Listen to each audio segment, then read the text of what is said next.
Hello everyone, welcome to our YouTube channel Electrical Finger Tips. दोस्तों, मैं आपका दोस्त और होस्ट अनीश कुमार आप लोगों के बीच आप लोगों की डिमांड पे इलेक्ट्रिकल मशीन्स के टॉपिक्स, उसको कैसे पढ़ें, किस वे में पढ़ें और कौन कौन से टॉपिक्स पढ़ें, उसका एनालिसिस और पूरा एक शेड्यूल लेकर आया हूँ। एक पूरा टॉपिक्स का लाइनअप लेकर आया हूँ कि कैसे कैसे आपको क्या पढ़ने हैं, मैंने कैसे तैयारी की थी मशीन्स की, क्या क्या टॉपिक्स पढ़े थे, वो सारे प्रॉपर लेके आया हूँ। तो आप इस चीज़ को पूरा देखेंगे कि कैसे कैसे किस पे पढ़ना है, और जो जो मैं बताऊँगा उसे आपको नेग्लेक्ट नहीं करना है, उतना पढ़ कर जाना है, क्योंकि एसएससी में इलेक्ट्रिकल मशीन्स के अच्छे वेटेज हैं, पावर सिस्टम के भी बहुत अच्छे वेटेज हैं। मेनली रूप से पावर सिस्टम और इलेक्ट्रिकल मशीन्स, इसमें कमांड होनी चाहिए आपकी, क्योंकि यही एक बेस तैयार करते हैं आपके वहाँ एसएससी के प्री में। तो आपको इसमें अच्छा स्कोर करने हैं। तो चलिए, हम आज का सेशन जो है इलेक्ट्रिकल मशीन्स के जो ट्रांसफार्मर पे बेसिक है, आज मैं आपके ट्रांसफार्मर पे लाया हूँ और मैग्नेटिक सर्किट पे, फिर मैं DC machine, AC machine, synchronous वगैरह सब पे ले आऊँगा। जो स्पेशल मोटर्स हैं उसमें क्या क्या पढ़ने हैं आपको, उन सब पे भी वीडियो लेकर आऊँगा। तो चलिए, हम आज का सेशन जो है स्टार्ट करते हैं ट्रांसफार्मर एंड मैग्नेटिक सर्किट का, कि क्या क्या टॉपिक्स हमें पढ़ने हैं। उस टाइप ऑफ टॉपिक्स का एक पूरा लाइनअप, एक पूरा डाटा मैं आपको क्लियर कर दे रहा हूँ। चलिए, तो देखते हैं उस टॉपिक को क्या क्या पढ़ने हैं। हम शुरू करते हैं आज का जो सेशन है, जिससे मैं इलेक्ट्रिकल मशीन्स मैग्नेटिक सर्किट जो पहला टॉपिक है उसे मैं यहाँ पर लेकर आया हूँ। आगे आपको ट्रांसफार्मर भी देखने को मिलेंगे। तो मैं पूरा आज ट्रांसफार्मर कवर कर दूंगा, मैग्नेटिक सर्किट कवर कर दूंगा कि इसमें क्या क्या पढ़ने हैं आपको, कौन कौन से टॉपिक टच करके जाने हैं।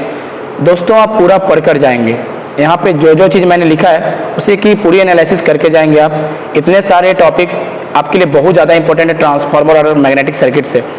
दोस्तों, इलेक्ट्रिकल मशीन से जो वेटेज है एसएससी जेईई में बहुत अच्छा खासा वेटेज है, आप इसे इग्नोर नहीं कर सकते हैं। तो आपको इसे प्रॉपर वैल्यू देना होगा, प्रॉपर वेटेज इसके रहते हैं एसएससी एग्जाम्स में। तो चलिए, हम आज का सेशन स्टार्ट करते हैं जो है मैग्नेटिक सर्किट से। तो मैग्नेटिक सर्किट से जो सेशन हमारा है उससे स्टार्ट करते हैं। सबसे पहला जो आपको दिख रहा होगा, MMF, flux, magnetic field density, intensity, permeability, permeability में absolute permeability, relative permeability, susceptibility, units of all terms with formula.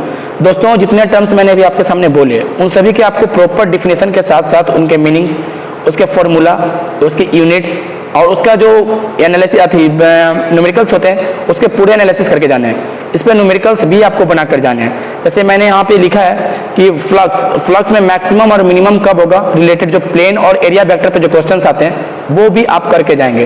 Plane और एरिया वेक्टर्स पे जो क्वेश्चंस आते हैं वो डेफिनेटली आप करके जाएंगे, आपको हेल्प मिलेंगे, क्योंकि न्यूमेरिकल्स यहाँ से भी रहते हैं, आपको छोटे छोटे न्यूमेरिकल्स यहाँ से भी डाल देते हैं, तो आप इसका कर जाएंगे।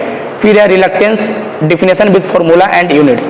जैसे हम लोग इलेक्ट्रिकल में रेजिस्टेंस पढ़ते हैं, वो भी उसी तरह का एक रिलक्टेंस है जो मैग्नेटिक सर्किट में पढ़ते हैं, वहाँ इलेक्ट्रिकल सर्किट में पढ़ते हैं, मैग्नेटिक सर्किट में रिलक्टेंस पढ़ते हैं। तो रिलक्टेंस का भी डिफिनेशन, इसके यूनिट्स और फार्मूला, इस पे भी क्वेश्चंस आते हैं कि rho equal to S reluctance equal to L upon mu A, इस तरह के फॉर्मूले जो क्वेश्चंस आते हैं वो क्वेश्चंस आपको पूछेंगे, तो आप इस तरह को देख कर जाएंगे, इग्नोर नहीं करेंगे।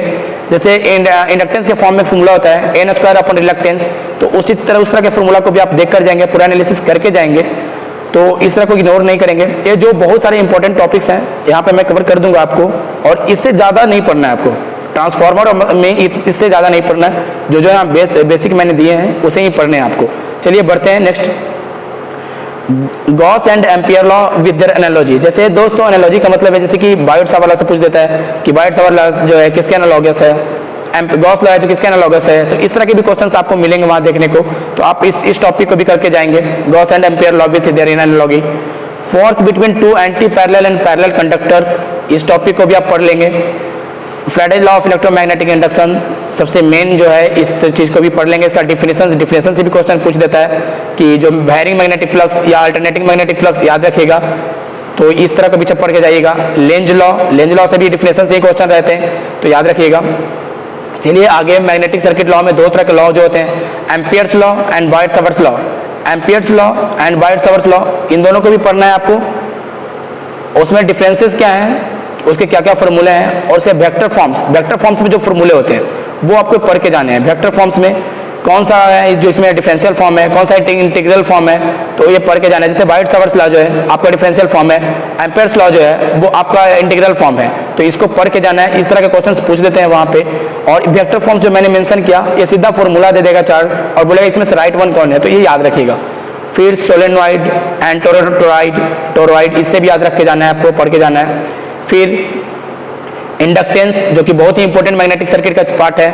इंडक्टेंस में आपको सेल्फ इंडक्टेंस, म्यूचुअल इंडक्टेंस और उसके बेस्ट फार्मूला और उसके न्यूमेरिकल्स ये बना के जाने हैं। दोस्तों आपसे बहुत बार क्वेश्चन से पूछ लेते हैं कि इक्विवेलेंट इंडक्टेंस निकालिए।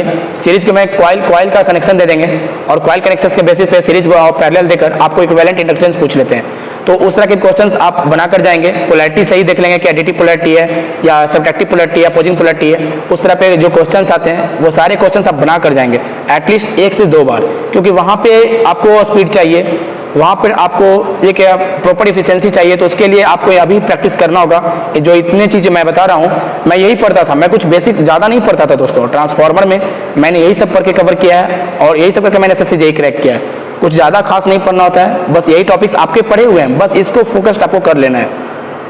चलिए, तो यहाँ पे जो मैंने लिख दिया है कि कनेक्शंस डायग्राम, हाँ इसके कनेक्शन पे ध्यान दीजिएगा और कनेक्शन पोलैरिटी चेक कर लीजिएगा किस पोलैरिटी में है, एडिटिव पोलैरिटी में है, अपोजिंग पोलैरिटी में, उस बेसिस पे आपको इक्विवेलेंट इंडक्टेंस निकालना होगा, याद रखिएगा। चलिए बढ़ते हैं आगे। अब आ गया आपका मेन ट्रांसफार्मर, जहाँ से अपना कंटेंट शुरू होता है ट्रांसफार्मर। तो याद रखिएगा ट्रांसफार्मर।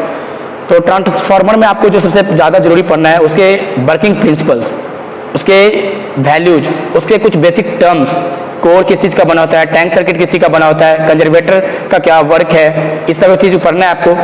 किस प्रिंसिपल पे वर्क करता है, तो याद रखेंगे यहाँ पे मैंने लिख भी दिया है कि म्यूचुअल इंडक्शन फार्मूला प्रिंसिपल पे वर्क करता है। बेसिक फार्मूला जिससे रिलेटेड है वो आपको याद कर लेना है। ये भी याद रखना है कि सबसे मोस्ट इफिशिएंसी डिवाइस है मशीन में, 95 to 98%, ये भी आपको पढ़ लेना है। फिर से ट्रांसफार्मर के यूज कहाँ कहाँ हैं, तो याद रखना है। उस तरह के भी क्वेश्चन आपको पढ़ जाने हैं कि पावर एंड एनर्जी ट्रांसफर करने में, इंपेडेंस मैचिंग करने में, इलेक्ट्रॉनिक सर्किट में, इलेक्ट्रॉनिक्स डिवाइस में इंपेडेंस मैचिंग के रूप में, फिर आइसोलेशन पर्पज के रूप में भी ट्रांसफार्मर का यूज करते हैं, जिसका टर्न रेशियो 1:1 होता है, तो वो भी आप याद रखेंगे। इतने बेसिक टर्म्स जो मैंने आपको ट्रांसफार्मर के बारे में बताए, ये बहुत ज़्यादा इंपॉर्टेंट है, याद रखेंगे इस चीज़ को। चलिए बढ़ते हैं next. Classification of transformer based on, देखिए क्लासिफिकेशन ऑफ ट्रांसफार्मर मतलब कि 2-3 तरह के ट्रांसफार्मर, 4-5 तरह से ट्रांसफार्मर को सब डिवाइड किया गया है। उसके बेसिस पे आपको पढ़ना है। जैसे फेज के टाइप पे सिंगल फेज, 3 फेज, कंस्ट्रक्शन के टाइप पे कोर टाइप, सेल टाइप। तो ऐसे कोर टाइप, सेल टाइप में आपको डिफरेंसेस याद रखने हैं, उनके किसमें लॉसेज ज़्यादा हैं, किसके वोल्टेज रेगुलेशन बढ़िया है, किसमें वोल्टेज रेगुलेशन ज़्यादा है, किसमें कम है, किसमें स्पेसिफिक वेट कम है, किसमें स्पेसिफिक वेट ज़्यादा है, कौन सा प्रॉपर गुड वोल्टेज रेगुलेशन देता है, किसमें लॉसेज ज़्यादा है, किसमें लीकेज ज़्यादा है, ये तो आपको याद रखना है। किसमें किस टाइप की वाइंडिंग प्रोवाइड की जाती है, कोर में किस तरह की, फिर से सेल में किस तरह की वाइंडिंग, तो ये सब आपको याद रखना। किसमें डबल मैग्नेटिक सर्किट बनता है, किसमें सिंगल मैग्नेटिक सर्किट बनता है, कि कोर टाइप में सिंगल, सेल टाइप में डबल मैग्नेटिक सर्किट बनता है, तो आपको याद रखना है ये सब चीज़ को और इग्नोर नहीं करना है। सेल टाइप में आपके 3 लिम्स होते हैं, कोर टाइप में 2 लिम्स होते हैं, ये सब आपको याद रखना है। तो इसके जो बेसिक्स हैं कंस्ट्रक्शन होते हैं और इसमें जो डिफरेंसेज होते हैं वो आपको याद रख लेना है कंस्ट्रक्शन में। फिर से यूजेज के बेसिस पे पावर ट्रांसफार्मर, डिस्ट्रीब्यूशन ट्रांसफार्मर, इसके बेसिस पे इसके यूज कहाँ है ये आपको याद कर लेना है, यूज कहाँ पे है, इसके क्या मतलब कितने रेटिंग तक यूज करते हैं इन दोनों को, ये भी याद रखना है। इसके रेटिंग्स भी ध्यान देना है, रेटिंग और यूजेज। फिर से इन दोनों में क्या डिफरेंसेस है, मैंने लिख दिया डिफरेंसेस, आप देख लेंगे। चलिए कूलिंग के प्रॉपर्टीज के बेसिस पे, कूलिंग प्रॉपर्टीज के बेसिस पे ट्रांसफार्मर को भी डिवाइड किया गया है और उसके रेटिंग भी निर्धारण किया गए हैं, तो रेटिंग भी देख लेंगे। जैसे यहाँ पे मैंने किया है ONAN, that means oil natural air natural, ONAF oil natural air force, OFAF oil forced air force, OFWI oil forced water emerged, AN मतलब एयर नेचुरल। तो इसके रेटिंग्स अगर बोलिएगा तो मैं रेटिंग्स प्रोवाइड कर दूंगा आपको, मैं नोट्स इसका भेज दूंगा अगर आप बोलेंगे तो। लेकिन ये सवाल पूछते हैं कि ऑयल नेचुरल एयर नेचुरल जो है वो कितने रेटिंग तक है, कितने MVA कितने KVA रेटिंग तक है सूटेबल है कूलिंग पर्पज के लिए, कितने KVA ट्रांसफार्मर तक है या सूटेबल है, तो इस तरह के क्वेश्चन आपसे पूछते हैं। तो आप इसे पढ़ कर जाएंगे, बहुत इंपॉर्टेंट है, डबल स्टार मार लीजिए इस चीज़ को आप। चलिए नेक्स्ट है वाइंडिंग। वाइंडिंग के बेसिस पे जो ट्रांसफार्मर का डिस्ट्रीब्यूशन हुआ है, डिवाइडेड हुआ है, उस पर देख लीजिए। Winding single phase, single winding, double winding, ये तो होता है। तो सिंगल वाइंडिंग ऑटो ट्रांसफार्मर जिसे हम वैरिएक भी बोलते हैं, तो याद रखिएगा ऑटो ट्रांसफार्मर या वैरिएक जो है 2 प्रिंसिपल पे वर्क करता है, सेल्फ इंडक्शन और कंडक्शन, याद रखना है। ट्रांसफार्मर जो है ऑर्डिनरी ट्रांसफार्मर जो 2 वाइंडिंग ट्रांसफार्मर है वो म्यूचुअल इंडक्शन पे करता है, जबकि हमारा जो ये ऑटो ट्रांसफार्मर है वो सेल्फ इंडक्शन के साथ साथ कंडक्शन पे भी करता है। 2 तरह से पावर ट्रांसफर होता है इसमें, सेल्फ इंडक्शन और कंडक्शन, तो याद रखना है चीज को। 2 वाइंडिंग में सिर्फ म्यूचुअल इंडक्शन से होता है, वो भी आपको याद रखना है। चलिए बढ़ते आगे। फिर आपको इंस्ट्रूमेंट ट्रांसफार्मर के बेसिस पर ट्रांसफार्मर को भी डिवाइड किया गया है, करंट ट्रांसफार्मर, पोटेंशियल ट्रांसफार्मर, इन दोनों को भी याद रखना है और पढ़ लेना है। फिर कनेक्शन के बेसिस पे, 3 फेज कनेक्शन के बेसिस पे स्टार स्टार, ये याद रखना है आपको, star star, star delta, delta delta, delta star, Scott connection, open delta. इसके प्रॉपर एनालिसिस करने हैं आपके, और इसके सभी के ग्रुप कनेक्शंस कि कौन से ग्रुप का है वो भी आपको याद रखना है। कितने +30 का है, -30 का है, +30 लीड है, +-30 लैग है, जीरो डिग्री फेज कनेक्शन का है, किस ग्रुप का है, उस तरह का भी क्वेश्चन आपको यहाँ से याद रखना है और क्वेश्चन बन जाएंगे आपको यहाँ से। तो ये याद रखना है, ये पढ़ के जाना है। इतने टॉपिक्स आपको कवर करके जाने हैं दोस्तों। मैं भी इसे करके गया था, इसे क्वेश्चन भी लड़े थे, आपके भी लड़ेंगे, तो इसे तैयारी करके जाना है आपको। फिर कंस्ट्रक्शन इसका पढ़ना है, ट्रांसफार्मर के कंस्ट्रक्शन में मेन टैंक किस चीज़ का बना था, मैंने शुरू में बोला मेन टैंक, कोर, ऑयल की क्या प्रॉपर्टीज होनी चाहिए, विस्कोसिटी क्या होनी चाहिए, डाइलेक्ट्रिक स्ट्रेंथ क्या होना चाहिए, वोलेटिलिटी क्या होनी चाहिए, स्पेसिफिक हीट क्या होना चाहिए, लीकेज फ्लक्स क्या है, ये सब पढ़ के आपको जाना है। बोसिंग्स के बारे में पढ़ के जाना है। कंजर्वेटेड टैंक किस चीज़ का बना होता है, इसको क्या बोलते हैं, दूसरा नाम क्या है, एक्सपेंशन टैंक। याद रखना, पूछा गया है कि एक्सपेंशन टैंक का ही अदर नाम क्या है, तो कंजर्वेटेड टैंक।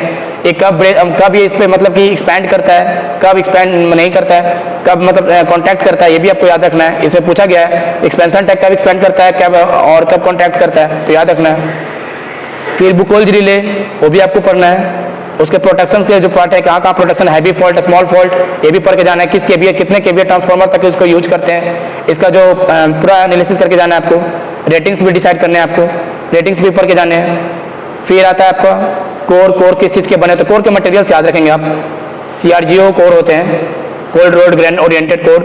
फिर ब्लीदर, सिलिका जेल के बारे में पढ़ के जाना है कि सिलिका जेल का यूज से पहले कैसा कलर होता है, बाद में कैसा कलर होता है। तो पहले जो कलर होता है वो ब्लू होता है ड्राई स्टेट में, फिर वेट स्टेट में लाइट पिंक या वाइट हो जाता है, याद रखेंगे इस चीज़ को।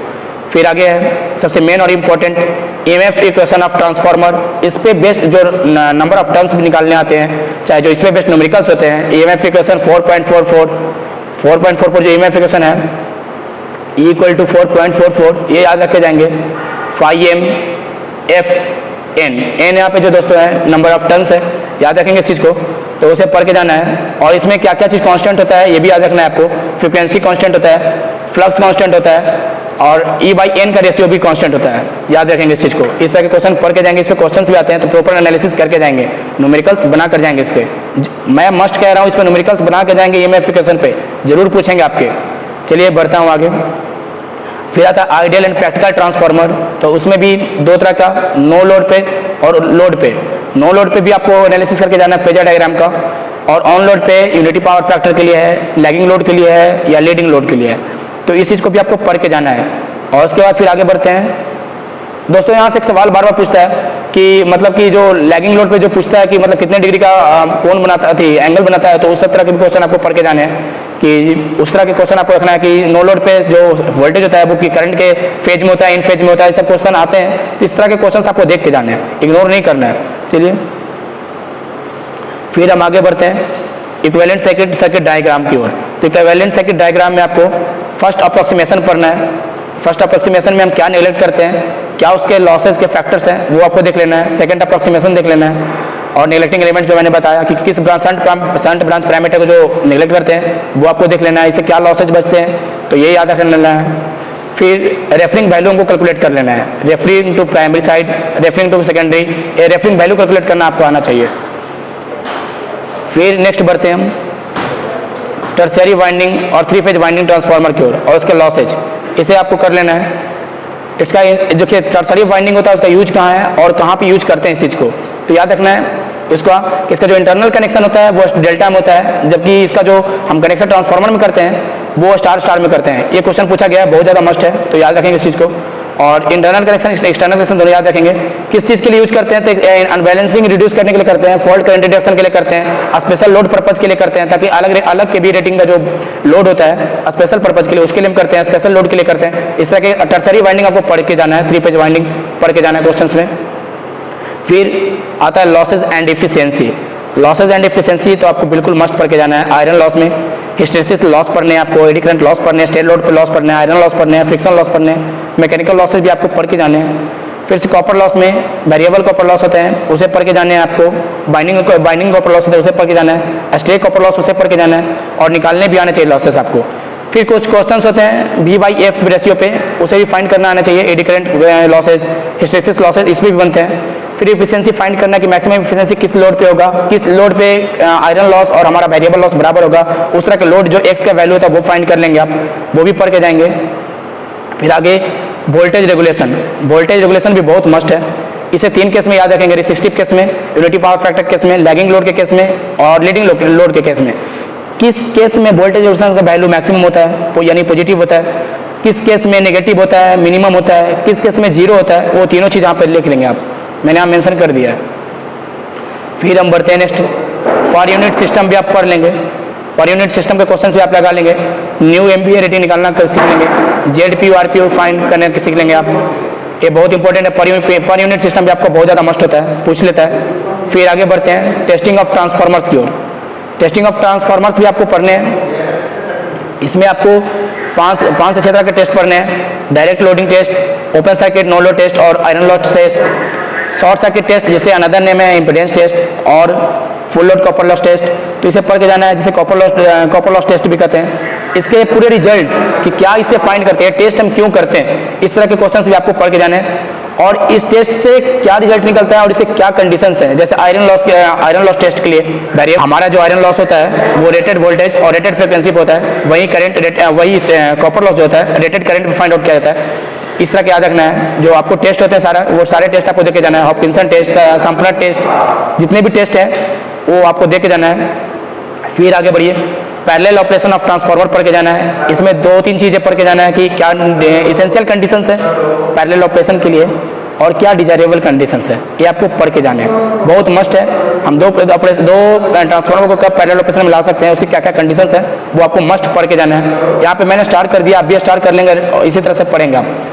फिर आगे ऑटो ट्रांसफार्मर से क्वेश्चन आते हैं, वैरिएक से क्वेश्चन आते हैं कि इसके प्रिंसिपल्स क्या है, इसके वर्किंग क्या है, पावर कन्वर्जन मोड क्या है। तो मैंने यहाँ पे लिख दिया है, आप देख लेंगे एक बार। वीडियो थोड़ा बड़ा हो जाएगा इसलिए मैं थोड़ा जल्दी बोल रहा हूँ, तो इस चीज़ को ध्यान रखेंगे कि प्रिंसिपल ऑफ वर्किंग क्या है, पावर कन्वर्जन मोड क्या है, इंडक्टिवली और कंडक्टिवली मैंने पहले ही बता दिया था आपको। फिर से क्वेश्चन यहाँ भी आते हैं, conversion of 2 winding transformer into an auto transformer, conversion भी पूछ लेता है आपसे। तो उस तरह के कन्वर्जन के न्यूमेरिकल्स आप बना कर जाएंगे, जिसमें आपको रेटिंग फाइंड आउट करने का था है कि बाद में रेटिंग क्या होगा, स्टेप डाउन के लिए भी और स्टेप अप एप्लीकेशंस के लिए भी। तो यहाँ पे देख लेंगे इसके वोल्टेज रेगुलेशन कैसे होते हैं, क्या इंप्रूवमेंट होता है, एफिशिएंसी पे क्या फर्क पड़ता है। एफिशिएंसी गुड हो जाती है इसकी क्योंकि लॉसेस थोड़ा कम जाते हैं, वोल्टेज रेगुलेशन भी गुड हो जाता है, तो इस चीज़ को याद रखेंगे। यहाँ जो एक चीज़ कम होता है वो वोल्टेज पर टर्न होता है ना, वो कम जाता है, बस उसे याद रखेंगे आप। और बाकी इसके एडवांटेज ही हैं, केवी रेटिंग वगैरह देख लेंगे। चलिए फिर आगे बढ़ते हैं। 3 फेज ट्रांसफार्मर के कंस्ट्रक्शन देख लेंगे आप, ग्रुप कनेक्शंस देख लेंगे, फेज सीक्वेंस, फेज डिस्प्लेसमेंट, और मतलब 2 ट्रांसफार्मर को पैरेलली कनेक्ट करने के लिए फेज सीक्वेंस सेम होना चाहिए या फिर रिलेटिव फेज डिस्प्लेसमेंट सेम होना चाहिए, ये आपको देख लेंगे। Group connections 0 phase displacement, 180 phase displacement. Group 3 में +30 डिग्री जो लीड होता है वो देख लेना है आपको। ग्रुप कनेक्शंस में -30 डिग्री जो ग्रुप 4 में जो यहाँ सॉरी मैंने 4 छोड़ दिया, ग्रुप कनेक्शन 4 में -30 डिग्री लैग जो है उसे आपको थोड़ा पढ़ लेना है। फिर आगे देखिए 3 फेज ट्रांसफार्मर के पैरेलल ऑपरेशंस के लिए क्या क्या मस्ट कंडीशंस है वो आपको देख लेना है। इसेंशियल कंडीशन और डिजायरेबल कंडीशन ये आपको मस्ट पढ़ के जाना है। सिंगल फेज की तरह ही है लेकिन 3 फेज में कुछ थोड़ा एडवांटेज आता है, XY रेशियो वगैरह भी सेम होना चाहिए और वो सब देख के आपको जाना है, तो ये मस्ट पढ़ के जाएगा। इस तरह से सवाल रहते हैं आपके। और फिर स्कॉट कनेक्शन भी आई है, इस बात को ध्यान रखिएगा। स्कॉट कनेक्शन बहुत ज़्यादा इंपॉर्टेंट है। इसके एप्लीकेशंस क्या है, कंस्ट्रक्शन क्या है, 2 सिंगल फेज ट्रांसफार्मर लगते हैं, मेन ट्रांसफार्मर, टीजर ट्रांसफार्मर, इसका टर्न क्या रहते हैं, इसके 50% पे टैपिंग की जाती है मेन ट्रांसफार्मर में, ये देख लेना है आपको। नंबर ऑफ टर्न्स, फिर से यूटिलाइजेशन फैक्टर, इस पे क्वेश्चंस रहते हैं यूटिलाइजेशन फैक्टर्स पे इसके, तो यूटिलाइजेशन फैक्टर इसके देख लेना है, याद कर लेना है यूटिलाइजेशन फैक्टर होते कितने हैं। फिर आता है अपना open delta connections. Open delta connections में आपको रेटिंग्स आफ्टर 1 फेज शॉर्टेड और रिमूव्ड, इस तरह के न्यूमेरिकल्स आपको पूछ लेते हैं कि एक फेज ऑपरेशन में थे लेकिन एक फेज हटा दिया गया, एक ट्रांसफार्मर रिमूव कर दिया गया, तो उसके बाद क्या उसकी रेटिंग रह जाती है, कितना वो पावर डिलीवर कर पाएगा, इस तरह के क्वेश्चंस आपको करके जाने हैं। इसके भी यूटिलाइजेशन फैक्टर आपको करके जाने हैं। फिर आगे देखिए एक मोस्ट इंपॉर्टेंट मैंने यहाँ क्वेश्चन डाल दिया है कि इस तरह का क्वेश्चन आपको देखने को जरूर मिल जाएगा SSC JEE के एग्जाम में कि if K is the phase to phase voltage ratio of delta star transformer, then the line to line voltage ratio in 3 phase star delta transformer is। इस तरह के क्वेश्चन भी आप प्रैक्टिस करके जाएंगे, बहुत मस्ट है। देखिए अगर आप बोलेंगे तो इस तरह के क्वेश्चन मैं आपको करवा दूंगा, एक वीडियो लाऊंगा शॉर्ट जिसमें 2-3 मिनट का वीडियो रहेगा, देखिए आप अगर बोलेंगे तो इस तरह के क्वेश्चन जो है मैं आपको करवा दूंगा, 2 से 3 मिनट का वीडियो रहेगा, लेकिन वो कंप्लीट करवा दूंगा, मैं इसे बनवा दूंगा। तो आप एक बार कमेंट कर देंगे कि हाँ सर मुझे इस तरह के क्वेश्चंस करने हैं, तो मैं करवा दूंगा। चलिए नीचे फिर क्या लिखा हुआ है पढ़िएगा ध्यान से, rest study with a smart approach. आपके लिए मैंने इतना कर दिया। इतने सारे ही टॉपिक्स हैं जिससे आपको पढ़ के जाने और प्रॉपर एनालिसिस करके जाने, आपके ट्रांसफॉर्मर के क्वेश्चंस नहीं छूटेंगे। चलिए तो फिर मिलते हैं नेक्स्ट लेक्चर में, मशीन के ही नेक्स्ट लेक्चर में मिलेंगे जिसमें डीसी मशीन वगैरह लाऊंगा, पार्टिकुलरली लाऊंगा। तब तक के लिए आप पढ़ते रहिए। चलिए जय हिंद जय भारत।